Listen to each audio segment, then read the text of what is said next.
«Я не прощу», — сказала она. «Я буду помнить». «Прости», — попросил ее ангел. «Прости, тебе же легче будет».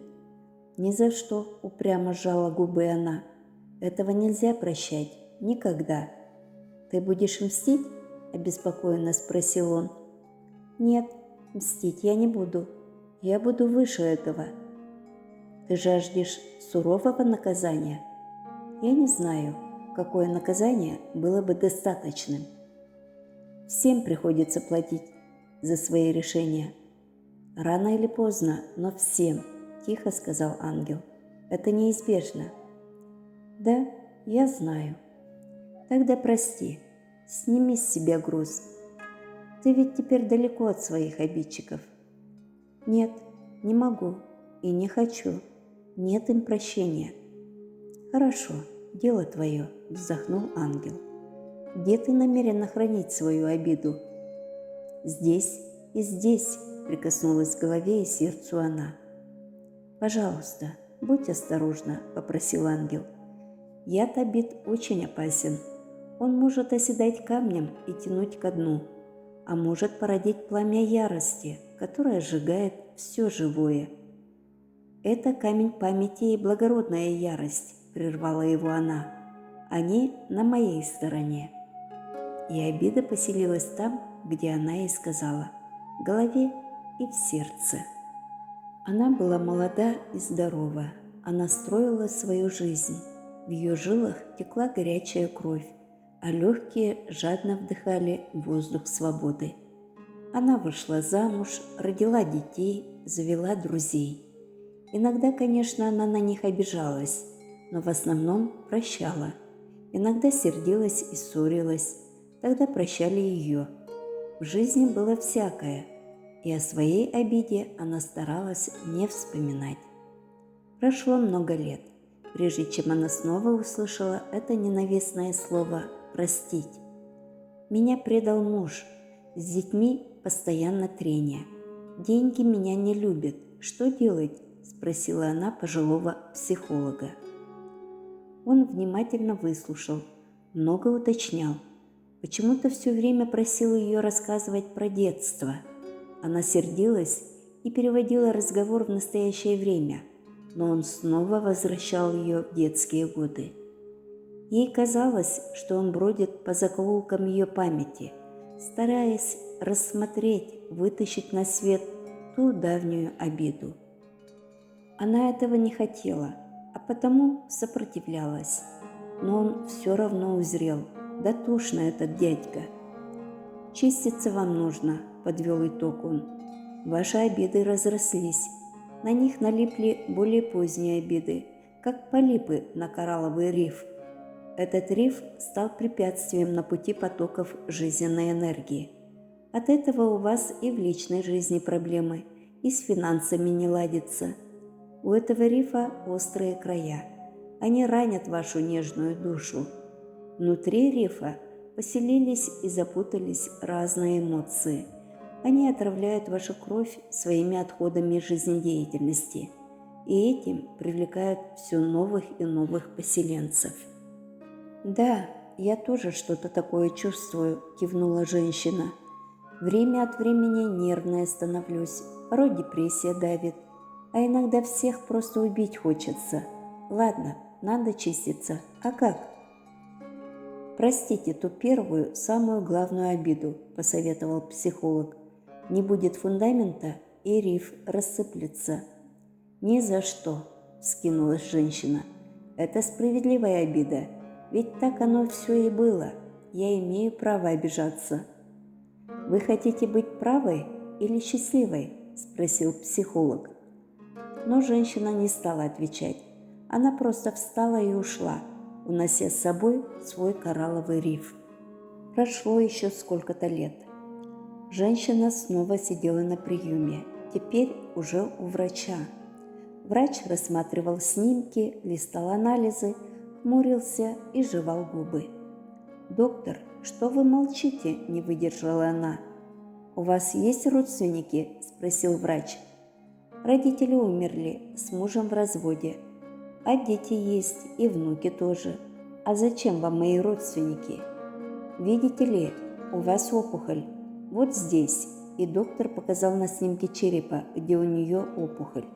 Судя по анализам, опухоль нехорошая. Это объясняет и ваши постоянные головные боли, и бессонницу, и быструю утомляемость.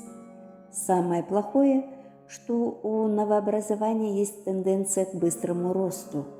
Оно увеличивается, вот что плохо. «И что, меня теперь на операцию?» – спросила она, холодея от ужасных предчувствий. «Да нет», и доктор нахмурился еще больше. «Вот ваши кардиограммы за последний год. У вас очень слабое сердце. Такое впечатление, что оно зажато со всех сторон и не способно работать в полную мощь. Оно может не перенести операции, поэтому сначала нужно подлечить сердце, а уж потом...» Он не договорил, а женщина поняла, что потом может не наступить никогда. Или сердце не выдержит, или опухоль задавит. «Кстати, анализ крови у вас тоже не очень. Гемоглобин низкий, лейкоциты высокие. Я пропишу вам лекарства», – сказал доктор. «Но и вы должны себе помочь. Вам нужно привести организм в относительный порядок и заодно морально подготовиться к операции». «А как?» «Положительные эмоции, теплые отношения, общение с родными. Влюбитесь в конце концов. Полистайте альбом с фотографиями, вспомните счастливое детство». Женщина только криво усмехнулась. «Попробуйте всех простить, особенно родителей», – неожиданно посоветовал доктор. «Это очень облегчает душу. В моей практике были случаи, когда прощение творило чудеса». «Да неужели?» – иронически спросила женщина. «Представьте себе, в медицине есть много вспомогательных инструментов. Качественный уход, например, забота.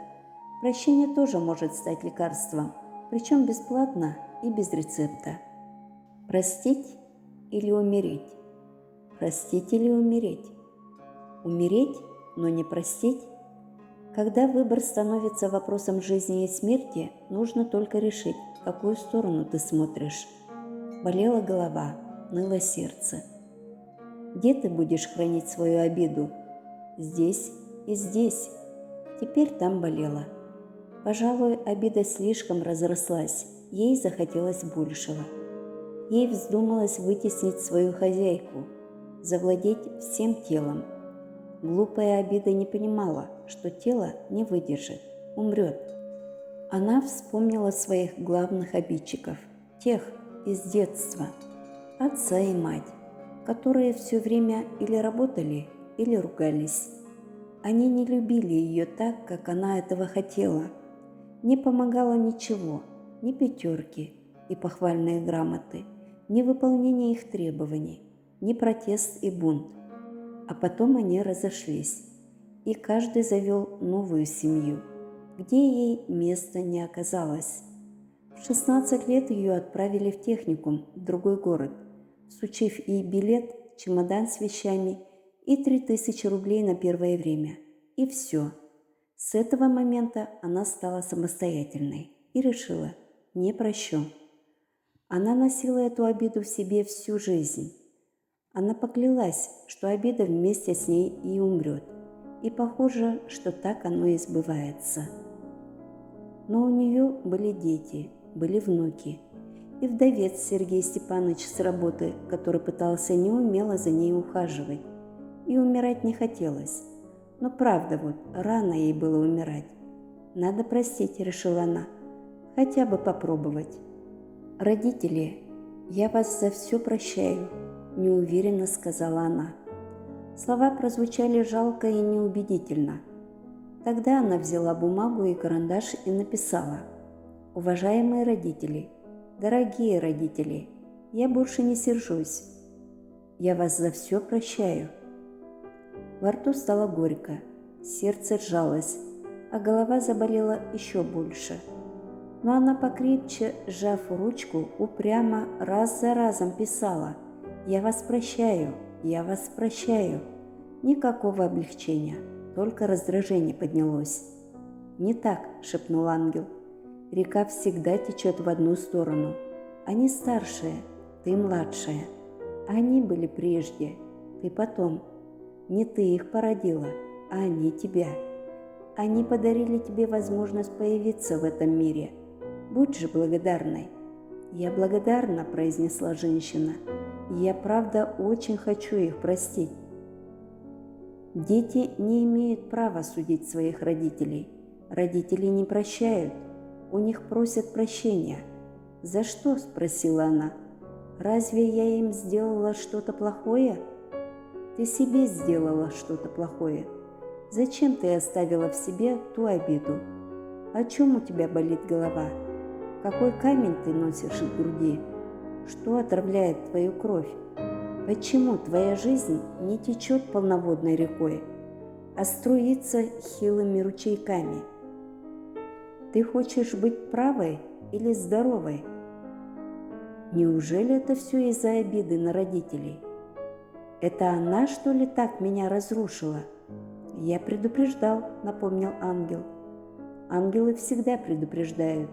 Не копите, не носите, не травите себя обидами. Они гниют, смердят и отравляют все живое вокруг.